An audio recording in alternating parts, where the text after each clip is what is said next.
Hi, నేను doctor why Srujan, infertility consultant 49 fertility centre Visakhapatnam.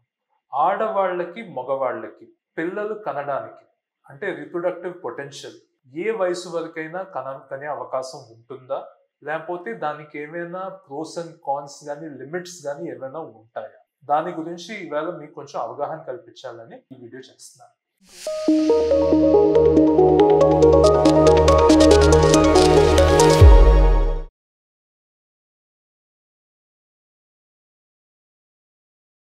ఇందులో ఏంటి అంటే ఇప్పుడు మగవాళ్ళకి స్పర్మ్ వీర్య కణాలు టెస్టిస్ నుంచి యుక్త వయసులో స్టార్ట్ అవుతాయి. స్టార్ట్ అయ్యి ఆ ప్రొడక్షన్ ఎలా ఉంటుందంటే వాళ్ళు దాన్ని ఇవాక్యుయేట్ చేస్తున్న కొద్దీ అది అలాగా ప్రొడ్యూస్ అవుతా ఉంటుంది. ఈ ప్రొడక్షన్ అలా అలా అలా వాళ్ళకి ఎంత ఏజ్ అయినా, ఎల్డర్లీ ఏజ్ అయినా కూడా అది అవుతూనే ఉంటుంది. వాళ్ళకి కాన్స్టెంట్ ఒక ఫ్యాక్టరీలో ప్రొడక్షన్ ఉంటూ ఉంటుంది. అఫ్ కోర్స్ ఏజ్ పెరుగుతున్న కొద్దీ స్పర్మ్ లో ఉన్న క్వాలిటీ, జెనెటిక్ ఇంటెగ్రిటీ తగ్గే అవకాశం ఉంటుంది. కానీ స్పర్మ్ ఖచ్చితంగా మనకి ఎంతో కొంత కనిపించే అవకాశం అయితే వయసు పెరిగినా కూడా ఉంటుంది. అదే మనం ఆడవాళ్ళకి వచ్చినట్లయితే ఆడవాళ్ళకి వాళ్ళ అండాశయం అంటే ఓవరీస్ లో ఉండే ఎగ్స్ లిమిటెడ్ గా ఉంటాయి.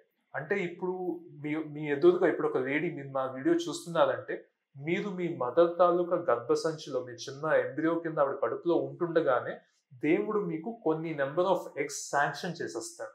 ఆ ఎగ్స్ మీరు మెన్సెస్ అంటే మీరు పెద్ద మనిషి అయిన దగ్గర నుంచి, యుక్త వయసు వచ్చిన దగ్గర నుంచి మీకు పీరియడ్స్ అవుతున్నప్పుడు కొన్ని కొన్ని ఎగ్స్ అలా పోతా ఉంటాయి.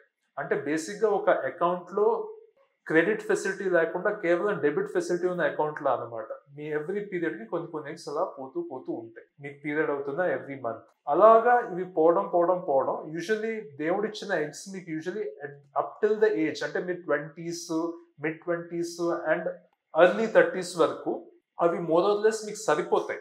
అంటే ఎందుకంటే కొంత సర్ప్లస్ ఉంటూ ఉంటది అనమాట. మీరు 32 అప్రాక్సిమేట్లీ ఆ ఏజ్కి వచ్చిన తర్వాత మీకు సర్ప్లస్ ఎగ్స్ ఇంక ఉండవు. దాని నుంచి ప్రతి సంవత్సరం ఒక గ్రాఫ్ అలా మనం గీస్తే 32 నుంచి 40 వరకు ప్రతి సంవత్సరం టక్ టక్ టక్ అలా తగ్గుతా 40 వచ్చేటప్పటికి చాలా తక్కువ అయిపోతాయి. అది సో మీకు లేడీస్ కి అయితే మాత్రం అందుకే younger age is very important for you to have fast, healthy, clear pregnancies. At a later age also you can have, but then it will be a challenge.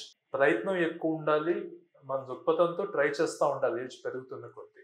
ఇవన్నీ కూడా అండ్ ఎల్డర్లీ విమెన్ కి అందుకే చెప్తాం, younger women అంటే మీరు పెళ్లి చేసుకుని ఒక 12 months వరకైనా ట్రై చేయమంటాం, లేకపోతే మా దగ్గరికి రండి అప్పుడు ప్రాబ్లం ఏంటో చూస్తామంటాం. ఒక 32 ఎర్లీ 30s దాటిన వాళ్ళు ఎవరైనా ఉంటే వాళ్ళు 6 months ట్రై చేయండి, మీకు కుదరకపోతే వచ్చేసేయండి. లేట్ అయితే చేయకండి, ఎందుకంటే ఎగ్స్ మొత్తం ఎండ్ అయిపోతే మాత్రం మనం ఏమైనా హయ్యర్ ట్రీట్మెంట్స్, బెటర్ ట్రీట్మెంట్స్కి వెళ్దామన్నా సరే అవకాశం ఉండకపోవచ్చు. ఒక అవకాశం ఉన్న సక్సెస్ రేట్స్ తగ్గిపోయే అవకాశం ఉంటుంది. అందుకే ఈ విషయం మగవాళ్ళు ఆడవాళ్ళు కరెక్ట్గా అండర్స్టాండ్ చేసుకోవాలి. సో ఈ నాలెడ్జ్ మీకు ఉండడం అన్నది చాలా ఇంపార్టెంట్. ఇది తెలుసుకొని మీ లైఫ్ని ప్లాన్ చేసుకుంటే you can have a very very healthy reproductive life. Thank you.